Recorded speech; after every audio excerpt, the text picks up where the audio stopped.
Nessa sexta-feira aconteceu o treino livre 1 e 2, que marca o GP do Bahrein 2025. E nesse vídeo vou trazer para vocês uma análise detalhada e técnica sobre o que rolou nos treinos, falar, é claro, do resultado, e ao final, o mais importante, a entrevista e opinião e feedback dos pilotos, engenheiros e equipes. E aí sim vamos entender um pouco do que esperar na qualificação e na corrida. Padrão Treta F1 de qualidade, aqui a notícia sempre é direto da fonte, com análises coerentes e verdadeiras. E só para lembrar vocês, transmitimos ao vivo a cronometragem, telemetria e mapa dos eventos da Fórmula 1. E sabadão de manhã vai ter o treino 3 e depois a 1h da tarde a qualificação. Estaremos aqui ao vivo também, espero você. Deixa o like no vídeo, inscreva-se no canal e compartilha para os amigos. Esse vídeo tá bem completo.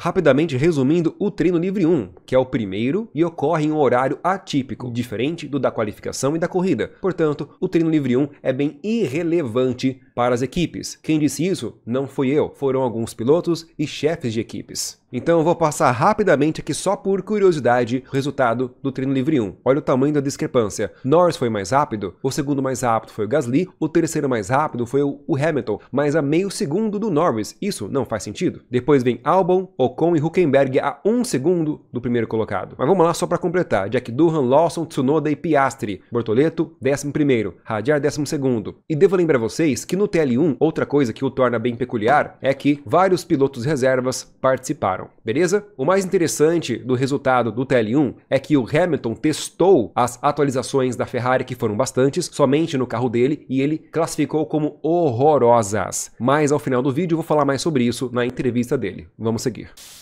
Então vamos ao resultado do TL2 mais importante. Veja que aqui a ordem das forças já está mais equilibrada. As McLarens dominaram. Perceba que aqui não estou mostrando o tempo ainda. Calma que eu vou mostrar o tempo, tá? Algo que é muito importante é os pneus que eles testaram. Então perceba, a McLaren testou somente pneus duros e pneus macios. Claro que eles fizeram teste de qualificação com um jogo de pneus macios. As duas Mercedes só testaram com pneus macios. Curioso, né? Isso pode mostrar bastante qual a estratégia que essas equipes usarão para a corrida. Leclerc, no TL2, um treino mais intensivo, ficou bem na frente do Hamilton. Já vou mostrar detalhes sobre isso. E tanto Hamilton quanto Leclerc usaram pneus médios e macios. O estranho no TL2 foi o Verstappen, ficou muito apagado. Além de ter treinado apenas com pneus macios, completou mais de 20 voltas. Foi um dos pilotos que mais rodou com pneus macios. Ficou só na 7ª colocação. E ele reclamou bastante do carro durante todo o treino também. Hamilton em 8º, Berman em 9º colocado, um resultado muito interessante para ele.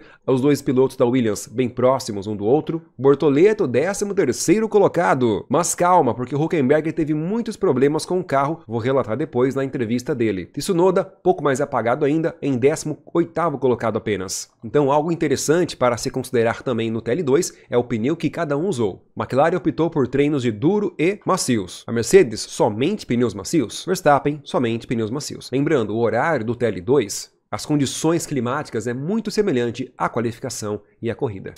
Agora sim, vamos para os tempos, pessoal. Aqui que mora o perigo. Atenção, McLaren definitivamente dominando. Piastri mais rápido, Norris o segundo mais rápido. Esse tempo já é considerando a somatória dos melhores setores de cada piloto. E veja que interessante, nos melhores setores, o Hamilton não está tão distante do Leclerc, não. Isso é curioso. Ferrari se colocando por enquanto como segunda força, Mercedes logo atrás deles e o Verstappen lá atrás, 8 décimos longe da McLaren. Isso é muita coisa. Berman de fato está bem no meio do povo, Bortoleto está lá em 13º e 14º colocado e o Hülkenberg foi o mais lento de todos, mas muito mais lento. E Tsunoda também está bem atrás. Em breve trarei mais detalhes sobre isso aqui. Agora vamos nos setores, quem é o mais rápido em cada setor? Antes vamos entender o que é cada setor, certo? Setor vermelho é o primeiro setor, começa um pouco antes da metade da reta dos boxes com o DRS. Depois vem uma curva na frenagem forte, curva 1, 2, 3, mais uma reta com DRS. O segundo setor de azul é o mais travado, curvas de baixa velocidade. E depois, o terceiro setor é basicamente 2 ou 3 curvas. Mas a curva 14, que é a penúltima curva, é complicada. Vários pilotos erraram aqui. E ela é uma curva talvez a mais importante da pista, porque se o piloto errar nessa curva, ele perde toda a velocidade da reta dos boxes e com o DRS, tendo um prejuízo de quase meio segundo a menos em sua volta. Muitos pilotos, quase todos, erraram nesta curva 14. Erraram por quê? Testando os limites, até onde vai o carro, até onde ele pode ir, porque essa curva é extremamente importante. Entendam isso. Então, setor 1, 2 DRS, frenagens fortes. Setor 2, setor travado, curvas travadas. E 1 DRS. Setor 3, não tem DRS, apenas poucas curvas de alta velocidade, porém, a curva mais importante está aqui. Beleza? Vamos à análise. Setor 1, quem foi mais rápido? Russell. Incrivelmente, Russell. E foi bem mais rápido. Quase 1/10 mais rápido que o segundo mais rápido, que foi o Hamilton.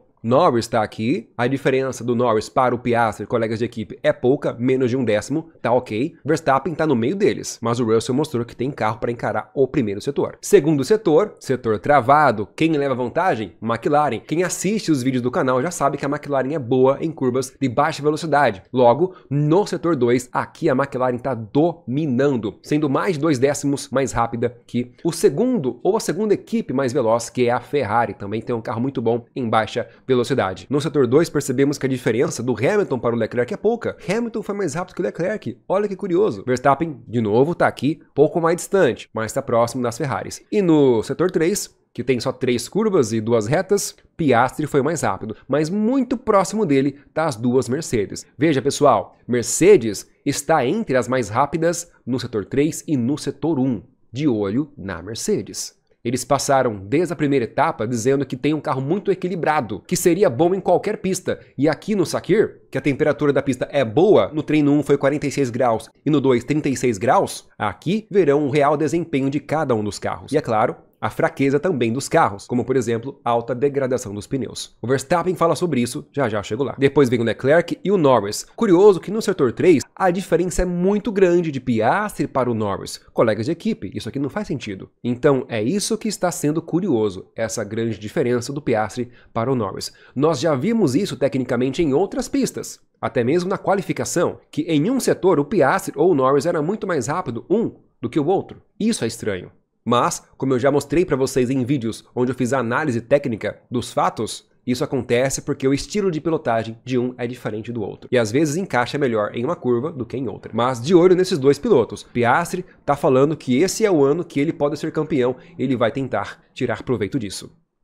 Nas velocidades, lembra que a McLaren é um carro muito rápido no setor mais travado da pista? Pois é, por consequência, a McLaren é o carro menos veloz nas retas. Menos veloz absolutamente, tá? Os que menos atingem velocidade. As Ferraris são mediana, o Verstappen também não tem muita alta velocidade. E pensar que ano passado a Red Bull era mais veloz. As Saubers, aqui entre as mais velozes. Essa velocidade do Berman foi com vácuo, então não conta. E as Racing Bulls também, uma das mais velozes. Russell também tem velocidade 326, embora o Antonelli ficou aqui entre a Red Bull e a Ferrari. Então, talvez essa velocidade do Russell pode ter pegado o vácuo, porque a diferença é bem grande em comparação com o seu colega de equipe. Nessa pista tem 3 zonas de DRS, é muito importante a eficiência do DRS. Embora exista aquela polêmica das asas flexíveis da McLaren, que o Verstappen até já falou sobre isso, bom, a eficiência do DRS da McLaren continua não muito boa. Ela ganha 18 km por hora com o DRS ativado, enquanto a Red Bull ganha 22 km por hora. A Haas ganha 28, a Aston Martin 26, a Alpine Williams 24, Mercedes 23, Sauber 22. Então veja, McLaren realmente é um carro que é muito lenta nas retas. E Sakir é um circuito de alta velocidade. Será que pode ser prejudicado na corrida? Tem um fator que vai ser predominante nesse sentido, já eu trago para vocês.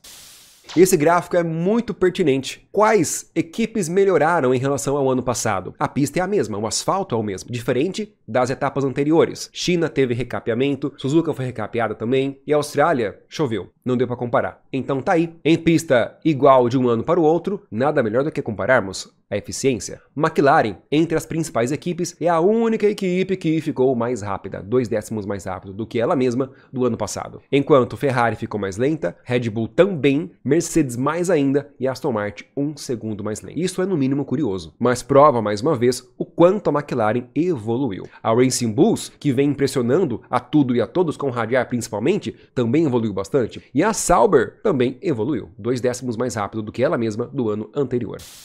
Atenção para a curva 10 do circuito de Sakir. É essa curva aqui, ó. Uma curva que normalmente o pessoal erra, derrapa, freia demais, trava os pneus ou até escapa para fora da pista. Esta curva tem a sua peculiaridade, é extremamente técnica porque é uma frenagem em curva e num declive. Perceba. Ó. E aí tem um buraco nessa curva. Depois a zebra externa aqui é alta. Uma curva extremamente técnica, o carro tem que estar muito equilibrado. Curva 10, perfeito? Curva 10, que antecede uma reta importante, que é uma reta que tem DRS. Então tem que entrar bem nela, contorná-la certo para sair com alta velocidade. Curva decisiva que pode decidir ultrapassagens na pista, pois tem DRS. Quem é o mais rápido nessa curva? McLaren. Muito mais rápida. 1/10 mais rápido que a Ferrari. 1,5 décimo, quase 2 décimos mais rápido que a Red Bull. 2,5 décimos mais rápido que a Mercedes. Ou seja, setor 2 é o setor que a McLaren é a melhor. É uma curva fechada, frenagem forte. Não tem como, ninguém supera a McLaren nesse quesito. E finalmente a simulação de corrida, pessoal. Muitos fizeram simulação de corrida com pneus macios, muitos mesmo, o que indica claramente que usarão pneus macios na corrida. E alguns também fizeram a simulação de corrida com pneus médios, padrão, e pouquíssimos com pneus duros. Piastri foi um deles. Norris fez uma simulação de corrida bem dispersa com pneus macios, mas ele foi muito rápido, ok? Mas voltas muito dispersas, enquanto Russell fez voltas mais concisas. Antonelli ainda mais constante. Verstappen também, bem próximo ao do Antonelli. O Berman um pouco mais lento, o que condiz com a realidade. Hülkenberg fez uma excelente simulação de corrida, muito constante, mas lento. Stroll foi o mais lento de todos. Com pneus médios, Leclerc na simulação de corrida foi o mais rápido, e foi até constante, viu? Bastante consistência. Hadjar e Bortoleto, uma simulação muito parecida, com tempos próximos. Liam Lawson fez uma simulação muito consistente com pneus médios, porém mais lenta. Tsunoda, muito consistente também, pouquinho mais rápido que o Liam Lawson. E curiosamente, o Piastri, que fez simulação com pneus duros, foi mais rápido até mesmo de quem estava com pneus macios. Curioso? No mínimo. O que essa McLaren encontrou nos pneus duros que nenhuma outra equipe viu de olho na McLaren? Agora, antes de ir para as entrevistas e detalhes da corrida, o que podemos concluir, pessoal? Claramente, McLaren está muito forte, tem o melhor carro para as curvas e, principalmente, nessa pista que tem alta temperatura, a degradação dos pneus da McLaren está muito superior, está muito mais tranquila em relação aos outros adversários e veremos isso agora nas entrevistas. Vamos lá.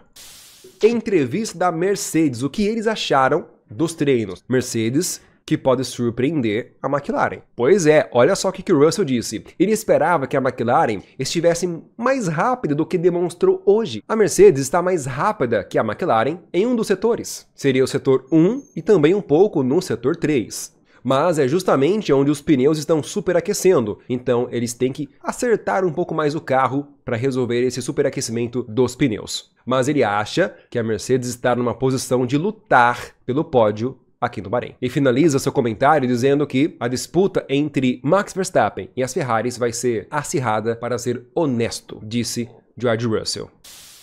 Agora a entrevista da Red Bull, atenção para o que o Max Verstappen disse. Foi uma sessão de treinos difícil hoje. Lembremos que ele ficou lá atrás nos tempos, hein? Ele reclamou também que ele só teve chance de pilotar no treino livre 2, pois no 1 ele emprestou o carro dele para o piloto reserva. Por isso ele demorou algumas voltas para entrar no ritmo. Mas o equilíbrio do carro não estava ruim, porém estava com dificuldade em ter aderência. Ele revela que a equipe Red Bull teve uma estratégia diferente de treinamento em relação aos adversários, mas a diferença ainda é bem grande no momento, se referindo à McLaren. Então, por isso, tem muito trabalho para se fazer durante a noite. Enquanto Tsunoda continua naquela vibe de estar aprendendo a pilotar o carro, testando configurações diferentes, etc. Mas calma que tem mais entrevista que eu pesquei aqui em outro momento do Verstappen. Ele disse que a degradação dos pneus do Bahrein vai ser muito grave, mais severa do que foi na China, mais severa do que foi na Austrália. Ele citou o exemplo em que o Verstappen na Austrália conseguiu acompanhar as McLarens, mas depois de uma breve batalha, ele simplesmente fritou seus pneus e não teve mais ritmo nenhum para acompanhar as McLarens, enquanto elas continuaram seguindo em ritmo muito forte. Ele também citou o exemplo do Japão, a corrida recente. Ele confessa que o circuito e as condições climáticas no Japão ajudaram muito ao carro da Red Bull a não ter a degradação de pneus acentuada que ela tem, pois o Norris estava alcançando ele no final da corrida. E o Max estava pilotando no seu próprio ritmo. Mas como a temperatura da pista caiu um pouco, isso ajudou o carro da Red Bull. E no Bahrein, a pista é quente, 35, 40 graus, o que não é o ideal para a Red Bull. Mas cabe à equipe tentar encontrar melhorias no carro para contornar essa adversidade. E também tem uma entrevista bem legal do chefe da equipe, Christian Horner, mandando a real sobre a situação do Verstappen no Bahrein. Pessoal, você sai desse vídeo com a informação completa, não é um simples resumo dos treinos, é uma cobertura interativa da Fórmula 1. Inscreva no canal, compartilhe para os amigos e deixa o like, não esquece. Chefe da Red Bull disse que a equipe tem muito trabalho para fazer hoje à noite. Eles viram à noite fazendo acertos e configurações no carro para testar no treino livre 3, finalizar e ir para a qualificação. Ele completou dizendo que as McLarens parecem muito rápidas. A Mercedes e a Ferrari parecem também muito próximas, mas a McLaren definitivamente parece ter alguns décimos a mais que o resto das equipes. E aqui no Bahrein, ele confessa que é impossível Verstappen repetir o que ele fez lá no Japão. Manter os carros da McLaren atrás durante toda a corrida.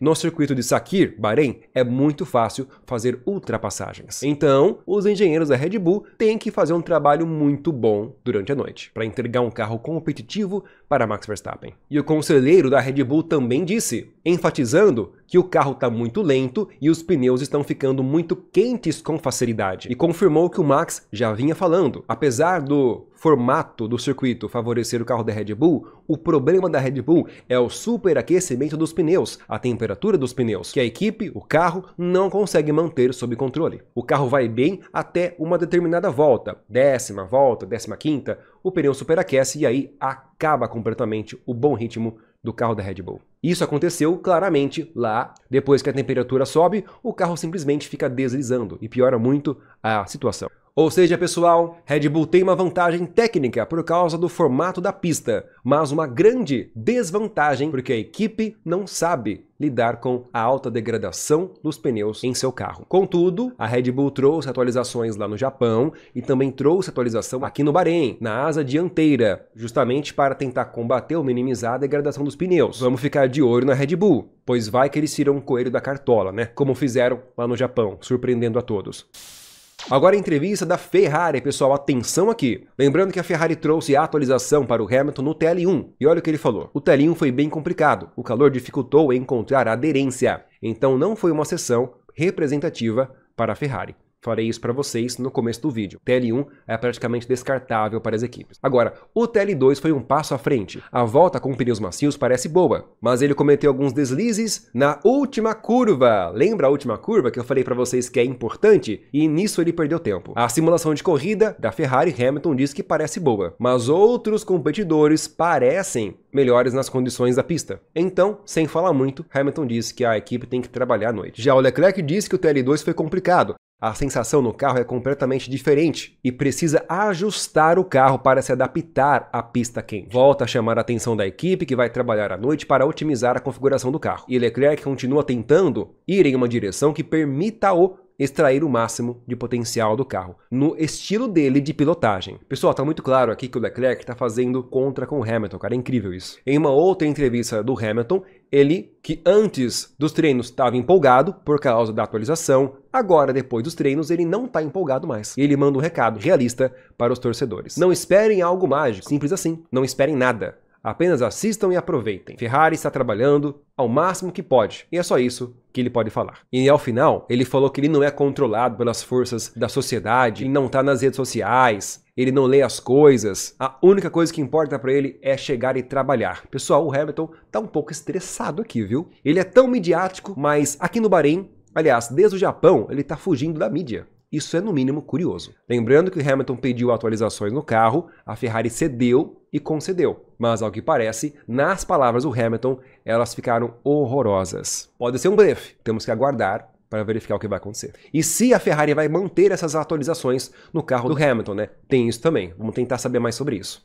Vamos a Sauber agora, pessoal, aquela cobertura interativa do nosso piloto brasileiro e da sua equipe. Hülkenberg faz parte e é um grande colega do Bortoleto. Bom, por que Hülkenberg ficou tão atrás? Foi mais lento. Vamos entender. Uma sexta-feira complicada. Pela primeira vez no ano, a equipe enfrentou condições realmente quentes. E assim como todos os outros pilotos, as condições do TL1 foram bastante diferentes, então basicamente não considera. Embora a volta com pneus macios não tenha atendido às expectativas. Mesmo assim, coletou bastante dados que vão ajudar na melhoria do carro. Agora é revisar ambas as sessões, TL1 e TL2, para poder tomar as decisões certas e estar bem preparado para a qualificação. Ou seja, pessoal, o Hülkenberg não se adaptou ao clima quente e à temperatura quente com o carro da Sauber. Tá com dificuldades, tanto no TL1, que foi 46 graus, e no TL2 com 36 graus. Ele tá com dificuldade. Vamos ver agora o que o Gabriel Bortoleto disse.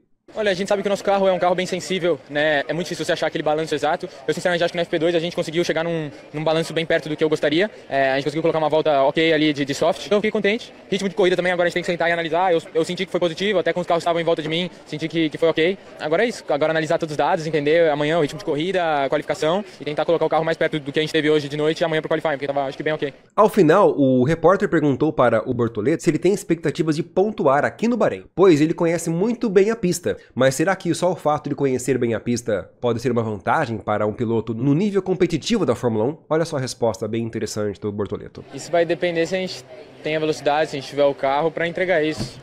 Lógico que eu gostaria de somar pontos quanto antes, mas eu não tem como eu fazer muito mais, se a gente tem que pensar que pontos também, tem 4 equipes de ponta aqui na Fórmula 1 e só tem uma equipe do resto do pelotão que vai conseguir somar pontos, né, 2 carros. Então a gente precisa ser a melhor delas, que no momento a gente não é, mas a gente está evoluindo, entendendo de melhorar, a temporada é muito longa, eu acabei de começar também, então acredito que com o tempo, com o desenvolvimento que a gente está fazendo, em breve a gente vai ter os primeiros pontos. Então é isso. Gabriel Bortoleto de fato foi melhor que o Hülkenberg. Nos treinos ele se achou, digamos ali, no TL2, que as condições são semelhantes à qualificação e à corrida. E agora é só a equipe acertar mais aquele ajuste fino no carro para tentar, quem sabe, chegar no Q2 na qualificação amanhã. Vamos acompanhar isso aí. E para finalizar, é claro, a entrevista dos pilotos da McLaren. Será que eles estão confiantes? Oscar Piastri primeiro, sexta-feira concluída. As condições estão complicadas hoje, mas foi um bom dia no geral. Cara, a única equipe que diz que os treinos foram bons. O ritmo parecia forte no TL2 e aprendemos muito agora em analisar o que aconteceu de bom, ajustar o carro e melhorar para a qualificação. Lando Norris disse que foi um dia razoável para a equipe. Algumas condições complicadas, muito diferentes do teste, se referindo ao TL1. Então o importante é entender o carro no calor. Esse é o grande dilema aqui em Sakhir. A equipe trabalhou duro o dia todo e agora temos muitas coisas para nos concentrar e garantir uma boa qualificação. E o chefe da equipe disse que, embora os tempos no TL2 tenham parecido encorajadores, sabemos que ainda tem muito trabalho para fazer para converter isso em uma forte posição na qualificação. Aquele papinho padrão de chefe de equipe, né? Ó, o carro tá muito bom, meio segundo mais rápido que o pelotão, mas não é bem assim, tá? Vamos tentar ajustar melhor o carro, tentando minimizar aí o grande ritmo que tem o carro da McLaren. Mas sabe o que é mais interessante? O Piastri deu uma outra entrevista que eu pesquei aqui para vocês. O Piastri ficou surpreso com o tamanho da diferença de desempenho do carro da McLaren perante os outros competidores. Ele falou que o fato da diferença ter sido tão grande foi uma surpresa, mas ele acha que os outros competidores vão encontrar um pouco mais de ritmo amanhã para a qualificação e para a corrida. Ele acha, né? Ele acha. Galera, a diferença tá muito grande. Embora a McLaren não tenha o carro mais veloz, nas grandes retas que tem aqui, é um carro que degrada muito pouco o pneu, é um carro que freia bem, que faz as curvas de baixa muito rápido. Cara, vai ter muita vantagem. Ou seja, a McLaren, para atacar um oponente, vai ter muita vantagem. Vai poder frear mais dentro da pista, forçar mais os freios do carro. A única desvantagem é a reta, tem pouca curva. Mas, pensa, se um carro tem pouca velocidade nas retas e é muito bom nos setores travados, esse carro tem um downforce fenomenal. E é o que o Hamilton pede, mais downforce no carro. É o que o Verstappen pediu lá no Japão, mais downforce na dianteira. Estão entendendo, pessoal, a jogada? Uma coisa certa, vai ser bem interessante acompanhar. Saímos desse vídeo tendo a certeza que a McLaren está com um carro muito potente, muito forte para a pista toda. A Red Bull está trabalhando muito para tentar entregar um carro para o Verstappen que não detone os pneus em poucas voltas. A Mercedes está confiante que tem um carro equilibrado e poderá talvez desafiar a McLaren se a Ferrari ou o Max Verstappen não atrapalhar nisso, né? A Ferrari não se encontrou ainda, Leclerc está num caminho diferente de desenvolvimento que o Hamilton testou as atualizações, mas no TL1 não deu certo, mas nem dá para comparar o TL1. No TL2 ele mostrou um desenvolvimento sendo mais rápido que o Leclerc em alguns setores. Então, de fato, não dá para saber em que pé que tá esses carros. Agora comente aí, qual a sua opinião amanhã na qualificação? Estaremos ao vivo aqui acompanhando a partir da 1h da tarde.